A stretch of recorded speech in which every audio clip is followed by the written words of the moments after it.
Halo bro, balik lagi sama gue, Koko Brewok. Dan di video kali ini gue akan bahas soal kebotakan lagi. Gue akan bahas soal masalah rambut. Ini salah satu masalah yang jadi problem ya untuk pria sekitar umur 20-an mulai ngalamin yang namanya masalah kebotakan. Jadi gue kasih tau dulu bahwa prime time kayak rambut itu paling bagus kapan sih? Rambut sebenarnya paling bagus ketika kalian sekitar umur 15 tahun. Di situ kalian lagi pada masa prime time. Rambut bagus, semua tebel, jarang banget yang di usia 15 tahun udah ngalamin kebotakan. Nah, sekitar udah masuk awal 20-an biasanya banyak ngalamin kebotakan. Itu menurut gue sendiri karena ya salah satunya faktor quarter life crisis ya. Jadi udah mau mendekati ke sana. Ya seperti namanya quarter life crisis, orang mulai ngalamin yang namanya galau, pusing, finansial atau mikirin masa depan dan lain-lain. Kebotakan juga bukan cuma berdampak pada estetis ya, jadi ada juga orang yang ngerasa bahwa botak itu jelek banget, dan bukan cuma ke situ aja tapi bisa sampai ke psikis. Orang yang botak ngerasa minder dan jadi nggak ngapa-ngapain. Itu banyak banget orang yang misalnya potensinya sebenarnya bagus tapi dia ngalamin yang namanya kebotakan dan dia nggak tahu harus ngapain, dan akhirnya dia minder jadi nggak ngapa-ngapain. Itu banyak banget. Nah, banyak banget metode yang bisa kalian gunakan untuk ngobatin yang namanya masalah kebotakan. Salah satunya adalah hair transplant. Itu adalah yang paling cepat, kemungkinan berhasilnya paling besar, tapi paling mahal. Nah, di sini gue akan kasih tahu 4 hal yang harus kalian ketahui sebelum ngelakuin yang namanya hair transplant. Nah, karena kita di Asia, gue bakal kasih tahu juga faktanya bahwa biasanya orang yang paling sering ngalamin kebotakan adalah orang berkulit putih atau yang sering kita sebut dengan bule. Nah, mereka paling sering ngalamin kebotakan. Sedangkan untuk orang kulit hitam itu jarang ngalamin yang namanya kebotakan. Mungkin kalau misalnya dia memang dibotakin, itu memang dia pengen dibotakin aja karena memang banyak orang kulit hitam yang seneng dengan model botak. Sedangkan untuk Asia sendiri itu ada di tengah-tengah. Jadi bukannya sama sekali nggak ngalamin kebotakan atau jarang banget, tapi bukan yang sering banget.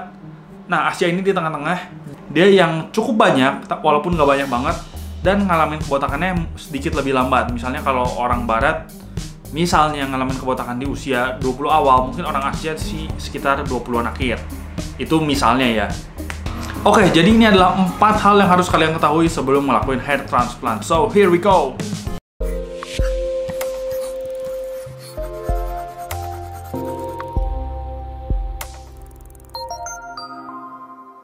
Nah, jadi ini sorry banget untuk kalian yang mungkin ngerasa nggak nyaman karena gue akan sering ngeliat yang namanya HP karena di sini banyak nama yang nggak bisa gue hafalin.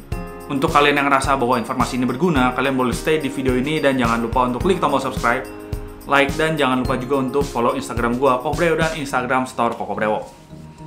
Nah, yang pertama adalah usia yang tepat untuk ngelakuin yang namanya hair transplant. Kapan sih usia yang tepat? Nah, di sini dikasih tahu oleh Dr. Abraham Armani, seorang dokter bedah dari Armani Medical di Dallas, Texas. Ngasih tahu bahwa ketika lu umur 20-an, banyak orang yang ngelakuin transplantasi dan akan menyesal di kemudian hari. Kenapa? Karena di sekitar usia 20-an, misalnya untuk kalian yang memang punya uang gitu, di usia 20-an pengen ngelakuin transplant, ngalamin kebotakan, menurut dokter ini, bahwa ketika kalian ngalamin transplant biasanya belum parah-parah amat. Dan ketika kalian ngelakuin transplant di usia 20-an, itu cenderung rambut yang udah ditransplant itu bakal ngalamin kerontokan. Jadi menurut dokter ini, ketika misalnya lu belum terlalu parah, baru misalnya kelihatan tipis dikit, jangan langsung ditransplant karena akan malah bakal cepet rontok. Itu nggak tahu kenapa, mungkin usia yang belum siap atau gimana. Tapi di sini sebutin bahwa beresiko bagi pria yang lebih muda untuk kehilangan rambutnya secara terus-menerus. Jadi saran gue ketika misalnya kalian umur 20-an, walaupun kalian punya uang, kalau kalian baru ngalamin sedikit penipisan, jangan ngelakuin yang namanya hair transplant. Nah, yang kedua adalah dari Spencer Stevenson yang udah 12 kali ngelakuin transplantasi rambut. Di sini dia nyebutin ada 3 metode transplantasi rambut. Nah, gue akan sebutin masing-masing dari jenis-jenis transplantasi rambut. Nah, yang pertama ada follicular unit extraction, yang kedua adalah follicular unit transplantation, dan yang ketiga adalah advanced trichopigmentation. Nah, FUE atau follicular unit extraction itu mengambil rambut dari sisi kiri atau sisi belakang dan diambil untuk dipasangkan lagi ke rambut yang ngalamin kebotakan. Prosesnya makan waktu yang cukup lama, tapi ini nggak nyebabin luka. Jadi ini nggak ninggalin luka walaupun dengan proses yang cukup lama. Salah satu yang terbaik dan cukup mahal. Dan yang kedua yang lebih murah adalah follicular unit transplantation. Nah, di sana itu akan nyebabin yang namanya luka. Biasanya di belakang sini diambil, akan pakai pisau bedah juga. Jadi akan ada bekas jahitan, itu lebih murah. Jadi dia sistemnya kayak diambil rambutnya, dibelah lagi dan nanti ditempelin atau ditransplant gitu di area yang memang ngalamin kebotakan. Dan yang ketiga adalah ATP, itu adalah tato dengan tinta khusus. Jadi sistemnya adalah hanya untuk memberikan ilusi. Jadi misalnya rambutnya yang dikepinggirin nih, rambut kepinggirin tapi udah agak carang-carang. Nah, di situ bisa ngelakuin yang namanya ATP. Jadi kelihatannya penuh padahal sebenarnya itu tato doang. Untuk foto mungkin masih terlihat oke lah, tapi mungkin kalau kasat mata kelihatan gitu ketemu sih bakal tetap kelihatan. Walaupun kalau dari jauh sih masih oke lah. Tapi itu sistemnya yang tato ya. Nah, hal ketiga yang harus kalian ketahui adalah pemulihan. Jadi ahli bedah rambut Dr. Bisam Farjo dari Farjo Hair Institute ngejelasin bahwa ada waktu yang diperlukan untuk pemulihan. Apalagi untuk metode yang tadi di belakangnya diambil itu yang memang disayat ya. Nah, ada waktu untuk pemulihannya. Apakah misalnya kalian pede keluar rumah ketika di sini masih ada merah-merah? Karena kan gak akan langsung tumbuh. Biasanya transplant itu bagus setelah 6 bulan ya. Jadi ketika lu hari ini transplant, besok tuh di sini masih kelihatan merah-merah. Ada garisnya juga. Itu kelihatan banget. Di belakang mungkin kalau kalian pakai metode yang ada sayatannya, itu juga harus dipertimbangkan pemulihannya.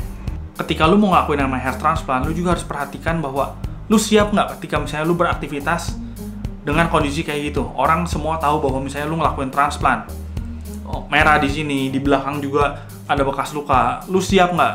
Lu pede nggak? Makanya ketika orang ngelakuin transplant, ada orang juga yang misalnya bukan transplant rambut doang, ada orang yang transplant kumis kayak gitu. Gue juga tahu lah, ada YouTuber yang transplant kumis. Itu dia sempat menghilang dulu dari YouTube-nya sekitar ya 4-5 bulan karena ya memang ya untuk itu dia ngilang dulu sekitar 4-5 bulan dan dia kembali lagi dengan kumis yang sangat bagus. Jadi lu pede nggak ketika misalnya lu ngelakuin transplant bakal ada garis-garis merah, bintik-bintik merah atau bekas jahitan atau bekas luka? Itu yang harus dipertimbangkan termasuk dengan pemulihannya. Dan yang keempat atau yang terakhir adalah untuk di masa mendatang. Jadi ini masih sama oleh Dr. Bisam Farjo. Ketika misalnya lu ngelakuin transplant, itu harusnya hasilnya adalah untuk seumur hidup. Tapi ada tapinya juga. Misalnya di area yang mendonorkan, biasa kan mendonorkan tuh area belakang sini nih. Area belakang sini atau pinggir, banyak kan sih belakang. Lama-kelamaan karena usia juga ngalamin yang namanya penipisan. Jadi ketika misalnya area sini udah ngalamin penipisan, otomatis tempat yang ditransplant di sini, karena ini adalah rambut belakang, di belakang penipisan, di sini pun akan mengalami penipisan kembali. Tapi biasanya itu adalah faktor usia. Jadi nggak usah terlalu dipikirin untuk faktor yang keempat karena memang faktor usia. Dan misalnya untuk orang yang nggak ngelakuin hair transplant juga, kalau memang karena faktor usia akan ngalamin yang namanya kebotakan. Lama-lama akan tipis. Jadi itu bukan faktor yang gimana banget. Cuman harus diketahui, jangan nanti ketika misalnya udah ngelakuin hair transplant, orang ngomel, wah gila, gue udah ngeluarin uang super banyak nih, tapi rambut tetap aja rontok. Kalau memang karena faktor usia itu nggak bisa diapa-apain. Oke, jadi segini aja 4 hal yang harus lu tahu dulu sebelum mau ngelakuin hair transplant. Baik dari pemulihannya untuk masa depannya, atau cara apa sih yang harus hair transplant, metode apa, dan usia berapa harus mulai ngelakuin hair transplant dengan kondisi kayak gimana. Jadi segitu aja, semoga membantu. Gua Koko Brewok pamit dulu. Ciao.